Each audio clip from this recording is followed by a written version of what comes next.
18 വയസ്സായി കെട്ടിക്കുക എന്നുള്ള സംഭവിച്ചു. മിന്നാന്നൊരു കോളേജിന്റെ ഒരു വീഡിയോ ഉണ്ടല്ലേ, ഒരു കുട്ടി സംസാരിക്കണ പെരക്കാരൊന്നും അയക്കണം. ഞാൻ ഈ 2 കിൻഡിൽ പോത്തുള്ള സൈസും പിന്നെ ജാതി മൊബൈലിട്ടുള്ള പരിപാടി ആകുമ്പോൾ മാതാപിതാക്കൾക്ക് പേടിയുണ്ടാകും.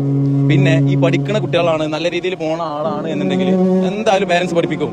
ഇത് നിങ്ങളെ ചേഷ്ടകൾ കാണുമ്പോൾ തന്നെ സംഗതി ഓർക്ക് കത്തും. ഇതിപ്പോ കെട്ടിച്ചില്ലെങ്കിലേ ചാടി മണ്ടി മതിൽ ചാടുന്നത്, പിന്നെ ഒന്ന് പേടിയായിട്ടാണ് ഓർക്ക്. അല്ലാതെ പോലെ അങ്ങനെ കുറ്റം പറയാനൊന്നും പറ്റില്ല. ഇത് നല്ല രീതിയിൽ നിങ്ങൾ തന്നെ പറഞ്ഞു കൊടുക്കണം. പഠിച്ചോ എല്ലാവർക്കും ഗുണം ചെയ്യട്ടെ. നാളിപ്പോ ഒരു കുട്ടി ഏത് കോളേജാണ്, മലപ്പുറം ജില്ലയാണല്ലേ, അവൾ വർത്താനം കേട്ടിട്ട് പരാതി ഇങ്ങനെ പറയാം. ഈ അങ്ങനെ ആ സ്റ്റേജിൽ കയറിയിട്ട് അങ്ങനെ പറയുമ്പോ അന്നെ വീക്ഷിക്കുന്ന ആൾക്കാർ, അപ്പൊ അന്നെ നല്ല പഠിപ്പിച്ച് ജോലിയൊക്കെ ആയിട്ട് കെട്ടിച്ചാൽ മതി എന്റെ ആഗ്രഹം. എനിക്കും തന്നെ എല്ലാവർക്കും തന്നെ ആഗ്രഹം. പക്ഷെ എല്ലാവരും നമ്മൾ കണക്ക് കൂട്ടണം. എന്നെ മാത്രം കൂട്ടിയാൽ മതിയോ? ചില ആൾക്കാർ 18 ആവുന്നതിന്റെ മുമ്പേ മുട്ടി നിൽക്കുക ആയിട്ട് ചാടി പോകുന്നവർക്ക്. അതിനാണ് ഈ മാതാപിതാക്കൾ എന്ത് ചെയ്യണത്?